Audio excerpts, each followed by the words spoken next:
अभी कोविड के टाइम हमने बहुत सुना कि बूस्टर डोजेस, सेकेंड बूस्टर लेना है, थर्ड बूस्टर लेना है, तो वो वैक्सीन से अलग है and why is it important to take boosters? जिनको पता भी है एडल्ट वैक्सीन पर उनको लगता है, उनको भी क्वेश्चन मार्क है कि कितनी इफेक्टिव होगी, कितनी यूजफुल होगी वो वैक्सीन। कुछ वैक्सीन 70% इफेक्टिव थी, कुछ 80%, कुछ 95%। बट हम क्यों बोल रहे थे कि वैक्सीन लेना जरूरी है? क्योंकि कुछ लोगों में अगर कोविड इन्फेक्शन हो गया और उस टाइम पे हमें पता भी नहीं था कि किस में ज्यादा होगा किस में नहीं, तो वो आपको उस डेडलीनेस से बचाता है। तो वैक्सीन आपको सिर्फ इन्फेक्शन प्रिवेंट करने से नहीं बचाती, उसके मेजर एडवर्स इफेक्ट से भी बचाती है। mRNA वैक्सीन कौन सी है, लाइव वैक्सीन कौन सी है? तो mRNA vaccine are the new innovative vaccine, क्योंकि वो आपको स्ट्रॉन्गर इम्यूनिटी देती है, स्ट्रॉन्गर लड़ने की ताकत देती हैं, इफेक्टिव ज्यादा टाइम तक रहती हैं। मोस्टली 1 या 2 डोजेस, कम डोजेस चाहिए होता है।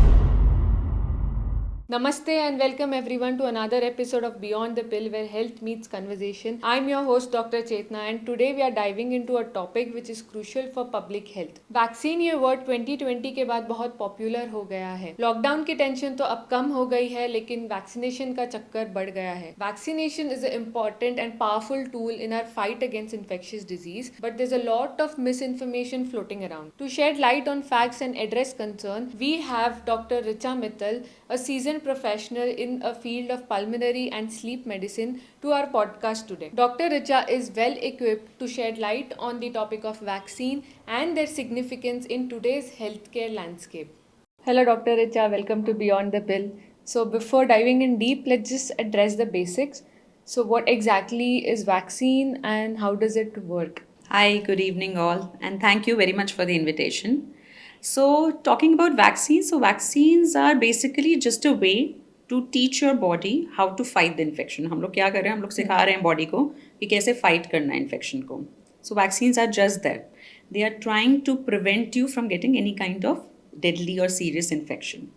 Now, to understand how vaccine works, let's get into कि आपकी बॉडी की लड़ने की ताकत कैसे होती है. So, normally हम लोग when we are born with immunity. Immunity is your fighting mechanism. जिससे आप germs infection से लड़ते हो. So whenever that germ comes into your body, it has to survive. Right. It has to make your body as their home. तो वो लोग multiply करते हैं. Multiply basically they make babies and they have to survive. So they attack your body का cells. Because of that cell, you get sick and you get those symptoms. Okay.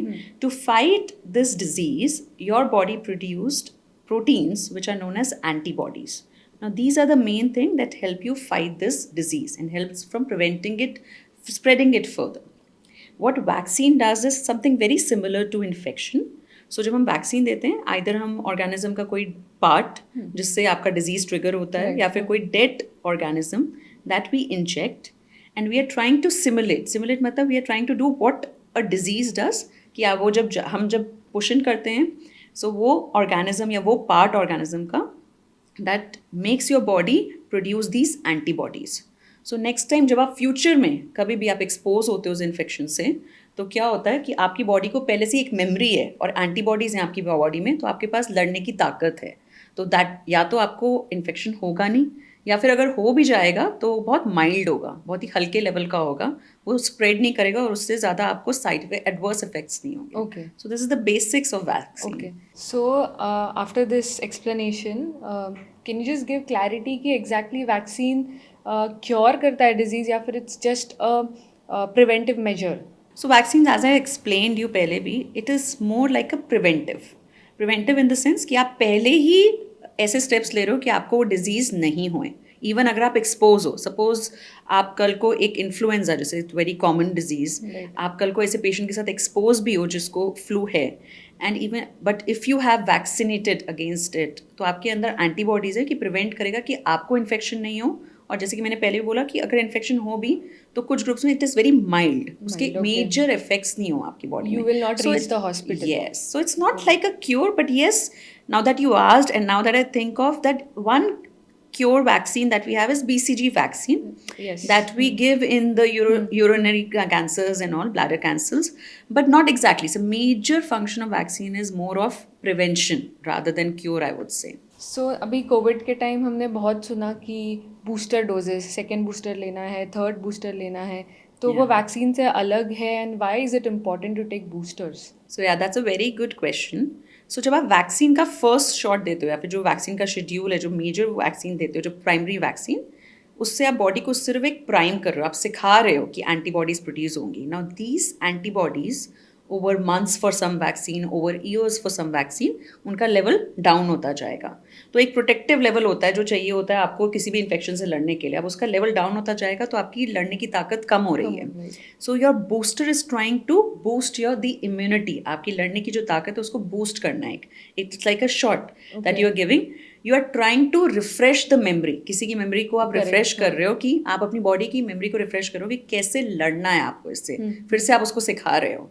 सो जब booster dose देते हो तो वो antibodies वापस से protective level पे आती हैं. सो नेक्स्ट टाइम अगर आपको इन्फेक्शन हो, आप एक्सपोज होते हो तो उतनी ताकत है आपके अंदर जितनी आपकी फर्स्ट डोज में थी. So it is very important this booster dose.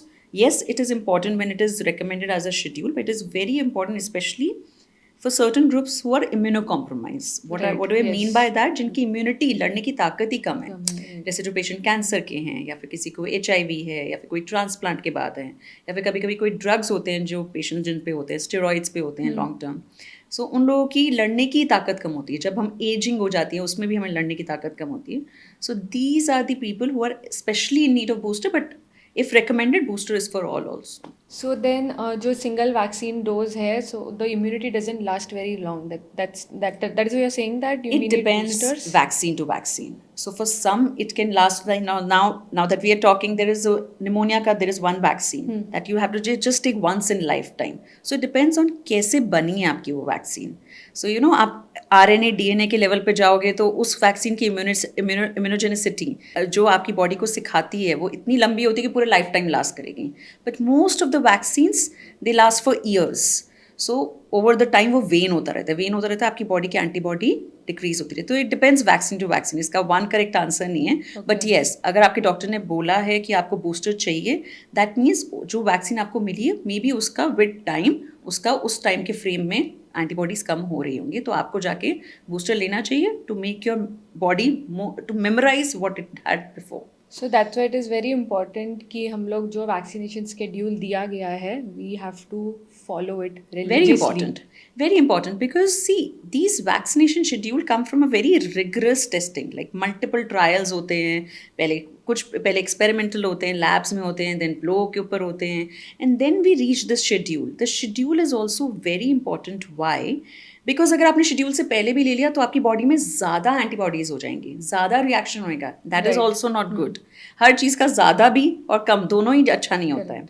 सो अगर आपने जल्दी ले लिया, ज़्यादा ले लिया, बूस्टर भी आपने 2-3 ले लिए, डॉक्टर ने नहीं बोला, that is also wrong. Because आपकी बॉडी रिएक्ट करेगी हर चीज़ को. So that will throw another side effect. So you have to go by the schedule of your doctor. That's why vaccines should be taken by prescription rather than just taking on the go, like by the counter. Okay, thank you for so much information. So we all know that pediatric vaccination कितना important है और हम बहुत religiously pediatric vaccination follow भी करते हैं. But then after COVID I feel adult vaccination के बारे में बहुत चर्चा हो रही है. So can we talk about adult vaccination and why there is no awareness or maybe less awareness about adult vaccination nowadays? Yeah, so that's what even I think. I totally agree with you कि there is very less awareness about adult vaccination, and I think more of it has to play with the doctors also, healthcare providers. Correct. Because बहुत सारे doctors and even health care staff and providers, ancillary staff, हम सब के अंदर भी जो awareness है about adult vaccination is less. अगर awareness भी है, we have awareness, but we are doubtful. हम फिर भी question mark करते हैं कि ये disease क्या इतनी prevalent भी है, मतलब फिर हम लोग doubt करते हैं like how are they really safe or effective. Then we doubt how useful they are कि अगर then we think about cost.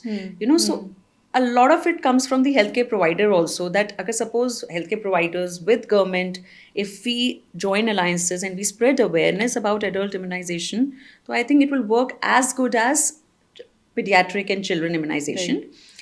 And also abhi tak bhi adult immunization is not like mandatory, like children ka immunization is mandatory. This is more selective adult immunization. It is like आपके doctor ने बोला या आपको awareness है तो ये आपने लगवा ली, but it is not that you have to go and get it. It is not compulsory as of now. So अभी भी adult immunization के लिए there are more of guidelines rather than coming from the that it is mandatory. Okay. So yeah, awareness, I totally agree, it is less and it's more talked about after COVID. या I feel that doctors ने ही अगर कोई treatment या कुछ checkup कराने भी आ रहा है so what we can do is even doctors can start mentioning about vaccines Yes. As see, we have made it a very, for doctors, diet, exercise is a part of it's a holistic approach for Correct, most of हाँ. us. And so I think vaccines, many are doing it also. I won't say that each and every doctor is not doing it. Many are doing it also. And not just doctor, the ancillary staff, your nurses, your other hospital staff, awareness should be there. And yes, it should be part of your approach to the patient.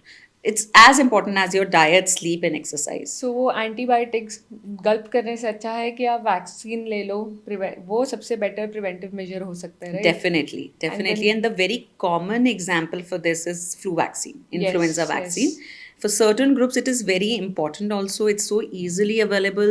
It has like minimal to zero side effects, and it is not very costly also. And that is something. It is something that we should think about. And yeah, vaccination, I totally agree, should be part of when the doctor is seeing the patient as a whole. So can you just give few important names of the adult vaccines जो important है कि we all are in this age group wherein we should be taking that vaccine. So any names? So, vaccines in adults also, some are important for certain groups. But yes, above 19 years, influenza vaccine, as I said, that once a year you should take your flu shot, especially people who are asthmatics, who have long-standing lung disease, heart disease, kidney disease. But having said that, certain groups are definitely who should think about, who should be taking it. But above 19 years, everyone, in general population, healthy population also should get flu vaccine yearly basis, once in a year. More in the, and it depends on the region to region when to get it. Is it April to July or is it October to November? So that your doctor can guide you better. Then there is pneumococcal vaccine, a very common organism which causes pneumonia, especially in elderly. So above 65, it is mandatory to take your pneumococcal vaccine, and below 65 also we give in certain groups like COPD, chronic heart disease patient, chronic lung disease, liver disease, patients with low immunity, as I said, patients of cancer, patients on drugs, which decreases their immunity, and smokers, alcoholics, Okay. obese patients. yeah. These obese people, even though they don't have any comorbidity, they should think about taking pneumococcal. They should be taking pneumococcal influenza vaccine. We also have now in India the shingles vaccine, that above 50 years, that we should get the shot, especially people, again, it is very important for people with low immunity who are at risk of it.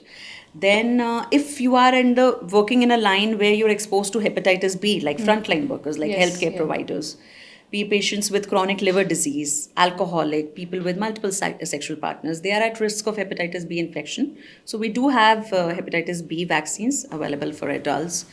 So yeah, and there's HPV vaccine that prevents cervical cancer. That is one thing that definitely, yes. So now that you mentioned cervical cancer, so again, this is a preventable tool. Yeah. So yes, one area where vaccines are preventable and they can help you prevent cancer also. As I said, HPV is one vaccine, and it is usually given in the teens and adolescent group. But then if you have, this is known as catch-up immunization. If you have not taken the shot and in your teens or adolescent, then you can take it in the adulthood.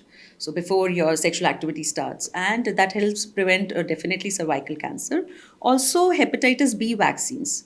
So people who are at risk, it helps you prevent hepatitis B related liver cancer. So yes, we do have vaccines that can help you prevent cancers too. So doctor, हम सब जानते हैं कि paediatric vaccine कितनी important है और हम सब रिलीजियसली फॉलो भी करते हैं paediatric vaccination schedule. But then अब कोविड आया, कोविड के बाद एडल्ट इम्यूनाइजेशन अब ये काफ़ी चर्चा में चल रहा है.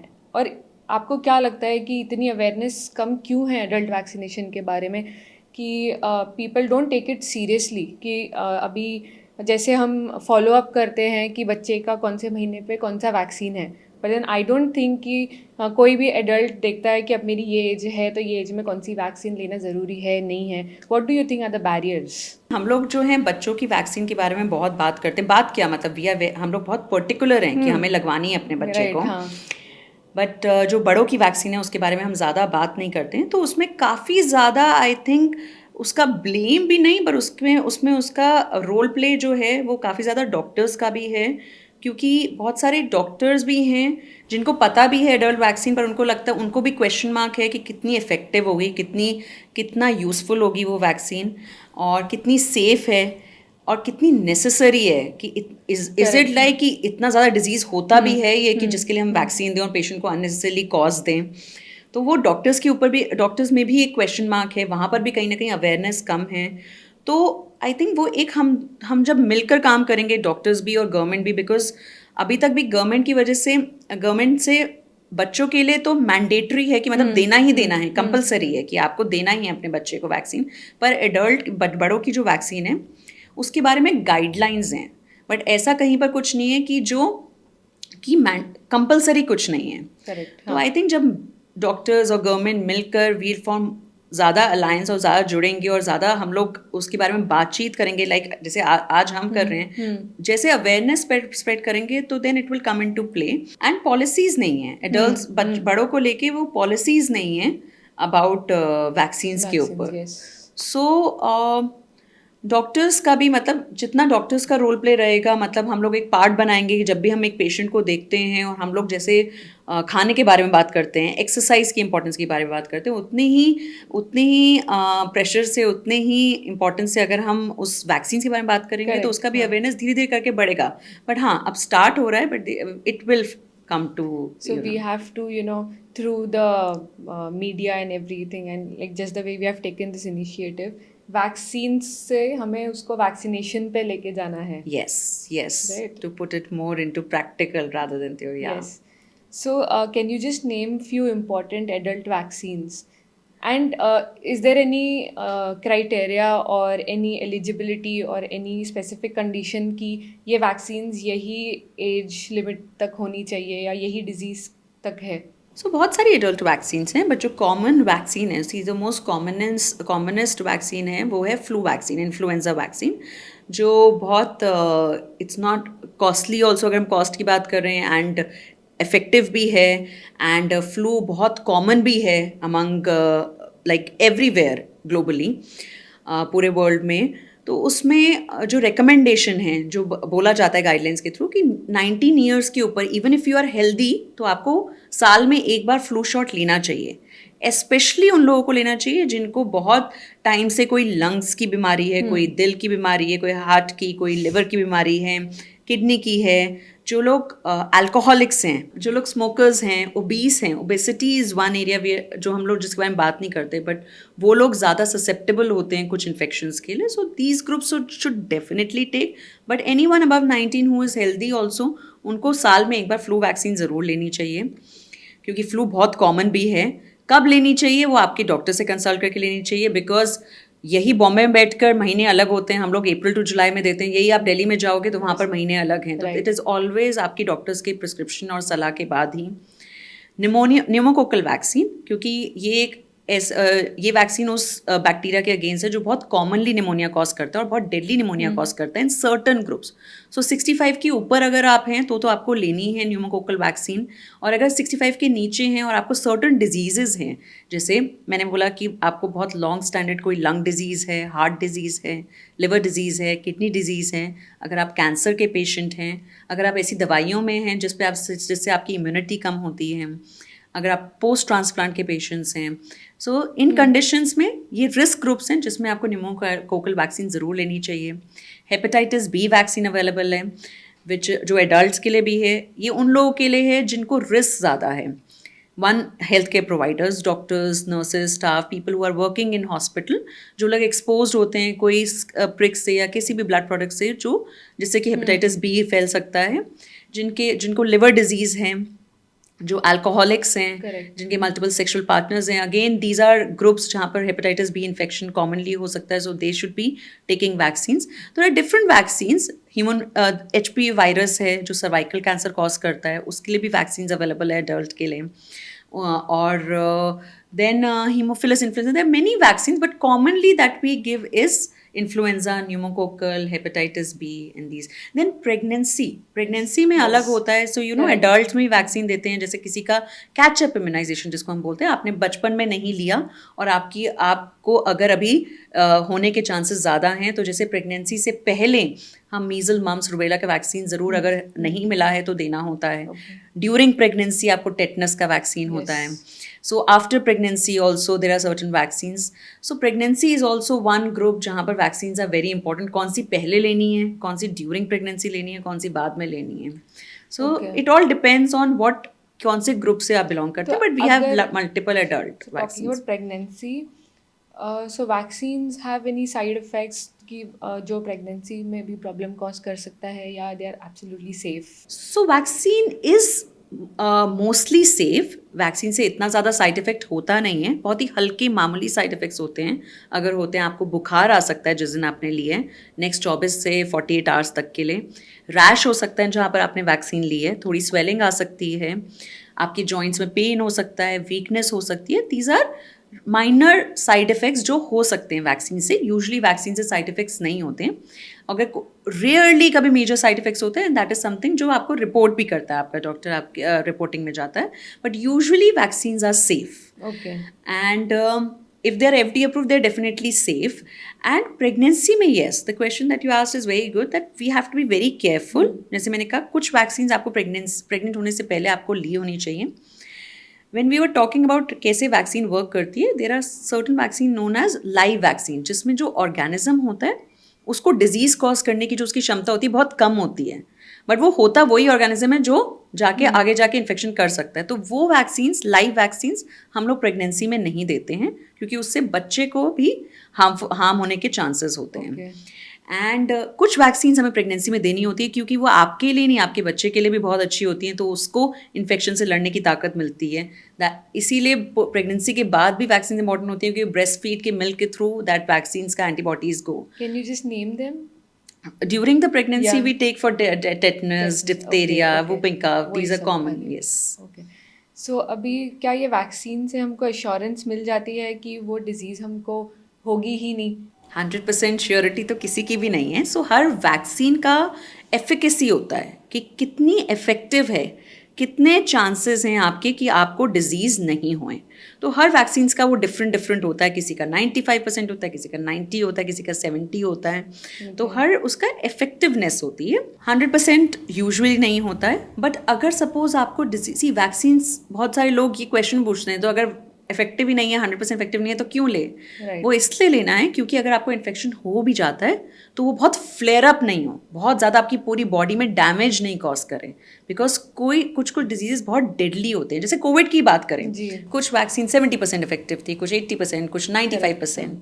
बट हम क्यों बोल रहे थे कि वैक्सीन लेना ज़रूरी है? क्योंकि कुछ लोगों में अगर कोविड इन्फेक्शन हो गया और उस टाइम पे हमें पता भी नहीं था कि किस में ज़्यादा होगा किस में नहीं, तो वो आपको उस डेडलीनेस से बचाता है. तो वैक्सीन्स आपको सिर्फ इन्फेक्शन प्रिवेंट करने से नहीं बचाती, उसके मेजर एडवर्स इफेक्ट से भी बचाती है. I feel that even during Covid, जो कोविड वैक्सीनेशन है, majority of the population, because उनको ये सुनने में आ रहा था कि उसके साइड इफेक्ट्स हो रहे हैं, आई डोंट थिंक उन्होंने वैक्सीनेशन ली भी है. हाँ, सी वो हमेशा रहता है. सो वो जनरल पब्लिक में भी, even educated, uneducated, doctors, everyone, medicals, non medicals, that question, because Covid अलग भी एग्जाम्पल है क्योंकि तब बहुत कुछ अननोन भी था, बहुत सारी चीज़ें पता भी नहीं थी.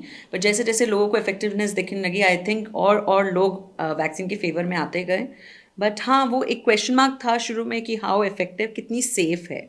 बट यूजुअली जनरली वैक्सीन्स, क्योंकि वैक्सीन्स बहुत रिगरस, जब वो पास होती हैं FDA से, सो बहुत रिगरस एक्सपेरिमेंट्स के बाद ही पास होती हैं. सो दे आर यूजुअली सेफ. तो एनी स्पेसिफिक वैक्सीन्स की फीमेल के लिए ये वैक्सीन इम्पोर्टेंट है, मेल के लिए ये वैक्सीन इम्पोर्टेंट है, या एज, इतने एज तक ही मेल या फीमेल वैक्सीन्स पर्टिकुलरली ले सकते हैं? सो ये तो बहुत बड़ा टॉपिक है, वैक्सीन्स कौन ले सकता है, कौन नहीं, और किसके लिए क्या है. बट इन जनरल अगर मैं बोलूँ तो फीमेल्स में प्रेगनेंसी के टाइम पे क्या वैक्सीन्स इंपॉर्टेंट हैं, वो बहुत इंपॉर्टेंट होता है. प्रेगनेंसी में क्या दे सकते हैं, क्या नहीं दे सकते हैं, वो इंपॉर्टेंट हैं.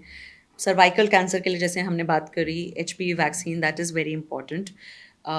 पर्टिकुलरली जेंडर वाइज और कोई ऐसा डिफरेंस आता नहीं है फीमेल्स का यूजुअली, बिकॉज सर्टन कुछ डिजीजेस हैं जो फीमेल्स में ज़्यादा कॉमन होते हैं और उनमें ही हो सकते हैं, जैसे सर्वाइकल कैंसर, तो उसके लिए वैक्सीन्स हैं। अदरवाइज जेंडर वाइज इतना डिफरेंस आता नहीं है। जो मेजर एडल्ट वैक्सीन, जो बड़ों की वैक्सीनेशन है, किस किस में दे सकते हैं, वो हमने भी बात करी है, और वो बहुत सारी भी हैं, बट जो कॉमन है फ्लू और निमोनिया, उनके बारे में मैंने आपको बताया ही है। सो अभी कोविड की टेंशन तो वैसे काफ़ी कम हो गई है, बट देन ड्यूरिंग कोविड एक टर्म था हर्ड इम्यूनिटी, जो हम बहुत ज़्यादा ही सुन रहे थे। तो can you just tell us, can you elaborate on it? See, herd immunity is basically जब आपकी इतनी पॉपुलेशन, एक जगह की, किसी भी एक एरिया की इतनी पॉपुलेशन वैक्सीनेट हो गई है कि अब बहुत छोटे से अमाउंट, परसेंटेज ऑफ लोग हैं, बहुत ही कम परसेंटेज ऑफ लोग हैं जो वैक्सीनेटेड नहीं हैं और उनको इन्फेक्शन होने के चांसेस हैं, बट वो इनफ नहीं है कि आपका बैक्टीरिया, वायरस उसके ऊपर सर्वाइव कर पाए। तो हर्ड इम्यूनिटी क्या होती है? बेसिकली आपने कुछ लोगों को वैक्सीनेट करा, जो डिजीज़ेज़ हैं कम्युनिकेबल हैं, जब फैल सकती हैं पर्सन टू पर्सन, तो आपके बाकी जो जनता है, बाकी जो लोग हैं, वो भी इम्यूनाइज हो जाते हैं, जबकि उन्होंने वैक्सीन नहीं ली है, बट वो लोग भी इम्यूनाइज हो जाते हैं, बिकॉज पर्सन टू पर्सन जो ट्रांसमिशन के through. And also certain population only जो होता है कि मतलब बहुत ही छोटी पॉपुलेशन रह गई है जो वैक्सीनेटेड नहीं है, तो वो वायरस के लिए इनफ नहीं है ग्रो करने के लिए। तो आप ऐसे वैक्सीनेट कर रहे हो, एक मास वैक्सीनेशन कर रहे हो, जिसकी वजह से वायरस को आप बढ़ने नहीं दे रहे हो, तो बेसिकली पूरी की पूरी पॉपुलेशन इम्यूनाइज हो गई है, and you are trying to eliminate the virus. इसका बहुत ही क्लासिकल एग्जाम्पल है, आई थिंक अब तो हम बात भी नहीं करते उस डिजीज़ के बारे में, स्मॉल पॉक्स। सो वैक्सीन्स का बेस्ट एग्जाम्पल है, when anyone has any doubt, तो वैक्सीन का बेस्ट एग्जाम्पल है, they should look at the history and small pox, because that is one disease, it's a very deadly disease था, कि मतलब अगर 3 लोगों को हुआ है तो एक इंसान की तो डेथ होएगी back in 1960s 40s 50s, and now वो पूरे वर्ल्ड से इरेडिकेट हो गया है, क्योंकि एंड उसका major part is because of vaccines, क्योंकि वो इतना मैंडेटरी कंपलसरी हो गया था ऑल ओवर, इतनी सारी कंट्रीज़ में उसको वैक्सीन देना बच्चों को।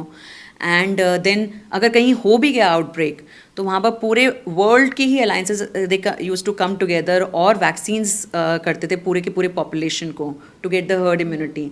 सो vaccines have actually eradicated certain diseases also. Polio, अगर हम पोलियो की बात करें, इंडिया में लास्ट केस जो पोलियो का इंडिया में आया था, that was 2011। India has been polio free, जो एकदम बिना पोलियो के 2011 से है, तो अब ऑलमोस्ट 13 ईयर्स हो गए हैं। एंड उसका मेजर रोल जो है वैक्सीन्स के ऊपर है, एंड गवर्नमेंट का, everyone came together, and vaccines की वजह से now, and polio is also deadly नहीं, तो वो इतना ज़्यादा आपकी क्वालिटी ऑफ लाइफ को कम कर देता है, that it is a very bad disease to have. And हम एक टाइम पे ऐसी कंट्री थी जहाँ पर बहुत कॉमन था पोलियो होना, and polio again person to person के जो है कम्युनिकेबल डिजीज़ है, जो एक दूसरे से फैलता है। So then that is where this vaccination helped. So yes, vaccination does help in eradicating, eliminating the disease. Yes, correct. Yeah. And we to have this classic examples that you gave us just Yes. now. Also, जो ये vaccines अभी आपने mention करी, all these vaccines are freely available, या हमें कैसे लेनी चाहिए, and who will administer it to us? Do we have to visit a doctor या फिर any pharmacist जो ये vaccine दे सकते हैं हमें? सी, आपको वैक्सीन्स हमेशा एक डॉक्टर की प्रिस्क्रिप्शन, डॉक्टर की रिकमेंडेशन से लेनी चाहिए, ना कि जाके कि सिर्फ फार्मेसी से ओवर द काउंटर ले लिया, क्योंकि इनका एक पर्टिकुलर शेड्यूल होता है, हर वैक्सीन का अलग शेड्यूल होता है। आप मुझसे पूछो कि नहीं ये वैक्सीन इतने महीने में दे, तो वो वैक्सीन भी इतने महीने में देनी है, नो, एवरी वैक्सीन उसका अपना अलग अलग शेड्यूल होता है। बूस्टर लेना है नहीं लेना है, ये भी एक वो अलग से एक रिकमेंडेशन होती है। तो एंड किसको देना है वो भी इम्पॉर्टेंट है, कब देना है वो इम्पॉर्टेंट है, सब कुछ इम्पॉर्टेंट है, किसको देना है, कब देना है, कितना देना है, क्या डोज देना है, एवरीथिंग इज़ वेरी इंपॉर्टेंट। सो हमेशा डॉक्टर्स की रिकमेंडेशन से लेना है। आपका नेक्स्ट शेड्यूल भी डॉक्टर्स की रिकमेंडेशन से आएगा, क्योंकि एक शेड्यूल को फॉलो करना बहुत इंपॉर्टेंट है, क्योंकि अगर आपने जल्दी ले लिया तो भी प्रॉब्लम है, क्योंकि आपकी बॉडी में बहुत ज़्यादा एंटीबॉडीज़ हो जाएंगी और वो रिएक्शन कॉज करेगा, वो साइड इफेक्ट कॉज करेगा आपकी पूरी बॉडी में। अगर आपने लेट लिया तब भी प्रॉब्लम है, बहुत ज़्यादा लेट लिया कि आपकी एंटीबॉडीज़ कम हो जाएंगी, फिर वो लेट तब तक आप इन्फेक्ट हो सकते हो। सो एक प्रॉपर शेड्यूल फॉलो करना बहुत इंपॉर्टेंट है। It should always be in consultation with your doctor, not over the counter. And अगर जब भी हमें ये एडमिनिस्टर भी करानी है तो डॉक्टर के पास जाके ही, even if we know the schedule, even if we know कि ये पर्टिकुलर वैक्सीन है, ये लेना है, तो ये एक फिजिशियन या डॉक्टर के पास ही जाके सेफ है लेना, right? So in any kind of medical area, because जब आप फर्स्ट टाइम ले रहे होते हो, they might be certain allergic reaction, कुछ वैक्सीन से आपको एलर्जीज हो सकती हैं. तो जब भी हम फर्स्ट डोज देते हैं, हम लोग हमेशा ऑब्जर्व करते हैं फॉर द नेक्स्ट 1 और 2 आवर्स. तो हमेशा किसी भी एक मेडिकल प्रीमाइसेस में आपका होना चाहिए, whether it is nursing home, hospitals, और आपको सिस्टर देती हैं जब आप, और ऑब्जर्वेशन बहुत इंपॉर्टेंट होता है और डॉक्टर्स की प्रिस्क्रिप्शन के बाद होता है. यस. सो डॉक्टर, वैक्सीन्स में कोई न्यू इनोवेशंस है जो आप हमारे व्यूअर्स को बताना चाहते हो? Any exciting news coming up? See, new innovation covid के टाइम पे काफ़ी हुई हैं. आई थिंक पूरा वर्ल्ड मिल गया था फास्ट फॉरवर्ड एक वैक्सीन बनाने में, मतलब नई वैक्सीन बनानी थी, एंड बहुत जल्दी हमारे को उसकी नीड ज़्यादा थी, एंड दे सब लोग मिले और जल्दी आई भी वैक्सीन. तो उनको हम mRNA वैक्सीन, आई थिंक हमारी पूरी ऑडियंस को भी पता होगा अब सारी कोविड की वैक्सीन की वजह से mRNA वैक्सीन कौन सी है, लाइव वैक्सीन कौन सी है. तो mRNA vaccine are the new innovative vaccine, क्योंकि वो आपको स्ट्रॉन्गर इम्यूनिटी देती हैं, स्ट्रॉन्गर लड़ने की ताकत देती हैं, इफेक्टिव ज़्यादा टाइम तक रहती हैं. उनका मोस्टली 1 या 2 डोजेज, कम डोजेस चाहिए होता है, तो हर सेंस में वो ज़्यादा इफेक्टिव होती हैं. एंड अगर हम नई वैक्सीन्स की बात करें तो बहुत टाइम से रिसर्च चल रहा है, बिकॉज एक बहुत कॉमन, बहुत मेजर प्रॉब्लम इंडिया में है, and deadly problem, TB. So TB की वैक्सीन पे काफ़ी टाइम से रिसर्च चल रहा है, अभी तक कोई आई नहीं है, पाइपलाइंस में है, बट रिसर्च चल रहा है. So that is one area that हम लोग भी वेट कर रहे हैं actually, but yes, that is in development. Thank you so much for this insightful discussion, doctor Richa. Thank you so much. It was a pleasure being here. To our viewers, remember, getting vaccinated is an act of self-care and community responsibility. Don't forget to subscribe our channel and follow our page on Instagram at Mankind Specialities for more insightful conversation on various health topics. Until then, stay informed, stay healthy, and don't forget to get your jabs.